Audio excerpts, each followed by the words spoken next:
ನಮಸ್ಕಾರ. Asia cup 2025 ಟೂರ್ನಿಯ ವೇಳಾಪಟ್ಟಿ ಪ್ರಕಟ. ಒಂದೇ ಗುಂಪಿನಲ್ಲಿ ಭಾರತ ಮತ್ತು ಪಾಕ್. ಇಲ್ಲಿದೆ ನೋಡಿ ಟೀಮ್ ಇಂಡಿಯಾದ ಸಂಪೂರ್ಣ ಸ್ಕೆಡ್ಯೂಲ್. ಹಾಗಾದರೆ ಸುದ್ದಿಯ ಸಂಪೂರ್ಣ ಮಾಹಿತಿ ಏನು ಮತ್ತು ಈ ಬಾರಿಯ ಏಷ್ಯಾ ಕಪ್ನ ವೇಳಾಪಟ್ಟಿ ಯಾವ ರೀತಿಯಾಗಿದೆ ಎನ್ನುವುದರ ಕಂಪ್ಲೀಟ್ ಮಾಹಿತಿಯನ್ನ ಈ ವಿಡಿಯೋದಲ್ಲಿ ತಿಳಿಸ್ಕೊಡ್ತಾ ಹೋಗ್ತೀನಿ. ಆದ್ದರಿಂದ ದಯವಿಟ್ಟು ಈ ವಿಡಿಯೋವನ್ನ ಕೊನೆವರೆಗೂ ನೋಡಿ. ಆದರೆ ಅದಕ್ಕಿಂತಲೂ ಮುನ್ನ ನೀವು ಕೂಡ ಟೀಮ್ ಇಂಡಿಯಾದ ಅಭಿಮಾನಿಗಳಾಗಿ ಈ ವಿಡಿಯೋವನ್ನ ನೋಡುತ್ತಿದ್ದರೆ ತಪ್ಪದೆ ಈ ಕೂಡಲೇ ಈ ವಿಡಿಯೋಗೊಂದು ಲೈಕ್ ಮಾಡಿ ಮತ್ತು ನಮ್ಮ ಚಾನಲ್ಗೊಂದು ಸಬ್ಸ್ಕ್ರೈಬ್ ಮಾಡಿ.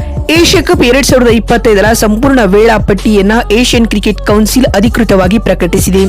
8 ತಂಡಗಳ ನಡುವೆ ನಡೆಯಲಿರುವ ಈ ಟೂರ್ನಿಯು ಸೆಪ್ಟೆಂಬರ್ 9ರಿಂದ ಪ್ರಾರಂಭವಾಗಲಿದ್ದು ಫೈನಲ್ ಪಂದ್ಯ ಸೆಪ್ಟೆಂಬರ್ 28ರಂದು ನಡೆಯಲಿದೆ. ಈ ಸಂಪೂರ್ಣ ಪಂದ್ಯಾವಳಿಯು ಬಿಸಿಸಿಐನ ಆತಿಥ್ಯದಲ್ಲಿ ಯುನೈಟೆಡ್ ಅರಬ್ ಎಮಿರೇಟ್ಸ್ನಲ್ಲಿ ನಡೆಯಲಿದೆ.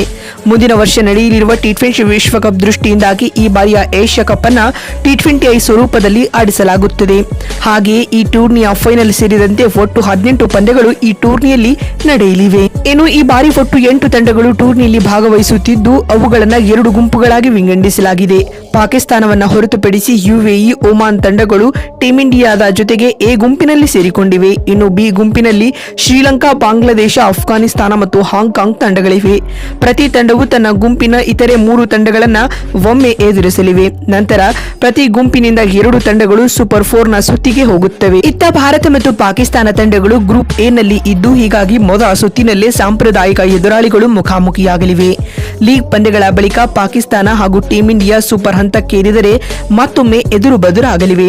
ಇನ್ನು ಸೂಪರ್ 4ರ ಹಂತದಲ್ಲೂ 2 ತಂಡಗಳು ಅಂಕಪಟ್ಟಿಯಲ್ಲಿ ಮೊದಲ 2 ಸ್ಥಾನಗಳನ್ನು ಅಲಂಕರಿಸಿದರೆ ಫೈನಲ್ ಪ್ರವೇಶಿಸಲಿವೆ. ಅದರಂತೆ ಸೆಪ್ಟೆಂಬರ್ 28ರಂದು 3ನೇ ಬಾರಿ ಭಾರತ ಹಾಗೂ ಪಾಕಿಸ್ತಾನ ತಂಡಗಳು ಮುಖಾಮುಖಿಯಾಗಬಹುದು. ಅದರಂತೆ ಕೇವಲ 19 ದಿನಗಳ ನಡುವೆ ಭಾರತ ಮತ್ತು ಪಾಕ್ ನಡುವಿನ 3 ಹೈವೋಲ್ಟೇಜ್ ಪಂದ್ಯಗಳನ್ನು ವೀಕ್ಷಿಸುವ ಅವಕಾಶ ಕ್ರಿಕೆಟ್ ಪ್ರೇಮಿಗಳಿಗೆ ದೊರಕಲಿದೆಯಾ ಅನ್ನೋದನ್ನ ಕಾದು ನೋಡೋಣ. ಇನ್ನು 2025 ಏಷ್ಯಾ ಕಪ್ನಲ್ಲಿ ಟೀಮ್ ಇಂಡಿಯಾದ ಸ್ಕೆಡ್ಯೂಲ್ ಯಾವ ರೀತಿಯಾಗಿದೆ ಅಂತ ನೋಡ್ತಾ ಬರುವುದಾದರೆ, ಭಾರತ ತಂಡವು ತನ್ನ ಮೊದಲ ಪಂದ್ಯದಲ್ಲಿ ಯುಎಇ ತಂಡವನ್ನ ಎದುರಿಸಲಿದೆ. ಸೆಪ್ಟೆಂಬರ್ 10ರಂದು ನಡೆಯಲಿರುವ ಈ ಪಂದ್ಯದ ಮೂಲಕ ಟೀಮ್ ಇಂಡಿಯಾ 2025 ಏಷ್ಯಾ ಕಪ್ ಟೂರ್ನಿಯನ್ನ ಆರಂಭಿಸಲಿದೆ. ಇನ್ನು ಸೆಪ್ಟೆಂಬರ್ 14ರಂದು ಟೀಮ್ ಇಂಡಿಯಾ ತನ್ನ 2ನೇ ಎದುರಾಳಿಯಾಗಿ ಪಾಕಿಸ್ತಾನ ತಂಡವನ್ನ ಎದುರಿಸಲಿದೆ. ಇಂಡೋ ಹಾಗೂ ಪಾಕ್ ನಡುವಿನ ಹೈವೋಲ್ಟೇಜ್ ಪಂದ್ಯವು ಸೆಪ್ಟೆಂಬರ್ 14ರಂದು ಜರುಗಲಿದೆ. ಇನ್ನು ಭಾರತ ತಂಡವು ತನ್ನ 3ನೇ ಪಂದ್ಯವನ್ನ ಒಮಾನ್ ವಿರುದ್ಧ ಆಡಲಿದೆ. ಸೆಪ್ಟೆಂಬರ್ 19ರಂದು ಜರುಗಲಿರುವ ಈ ಮ್ಯಾಚ್ನಲ್ಲೂ ಟೀಮ್ ಇಂಡಿಯಾ ಗೆಲ್ಲುವ ನಿರೀಕ್ಷೆಯನ್ನ ಇಟ್ಟುಕೊಂಡಿದೆ. ಈ 3 ಪಂದ್ಯಗಳಲ್ಲಿ ಭಾರತ ತಂಡ 2ರಲ್ಲಿಯೂ ಜಯ ಸಾಧಿಸಿದರೆ ಸೂಪರ್ 4ಗೆ ಎಂಟ್ರಿ ನೀಡಲಿದೆ. ಸ್ನೇಹಿತರೆ, ನೋಡಿದ್ರಲ್ಲ 2025 ಏಷ್ಯಾ ಕಪ್ನ ಟೀಮ್ ಇಂಡಿಯಾದ ಸ್ಕೆಡ್ಯೂಲ್ ಯಾವ ರೀತಿಯಾಗಿತ್ತು ಅಂತ ತಿಳಿಸಿಕೊಡುವ ನಮ್ಮ ಈ ಪ್ರಯತ್ನ ನಿಮಗೆ ಇಷ್ಟವಾಗಿದ್ದಲ್ಲಿ ತಪ್ಪದೆ ಈ ಕೂಡಲೇ ಈ ವಿಡಿಯೋಗೊಂದು ಲೈಕ್ ಮಾಡಿ. ಮತ್ತೊಂದು ವಿಡಿಯೋದಲ್ಲಿ ಸಿಗ್ತೀನಿ. ನಮಸ್ಕಾರ.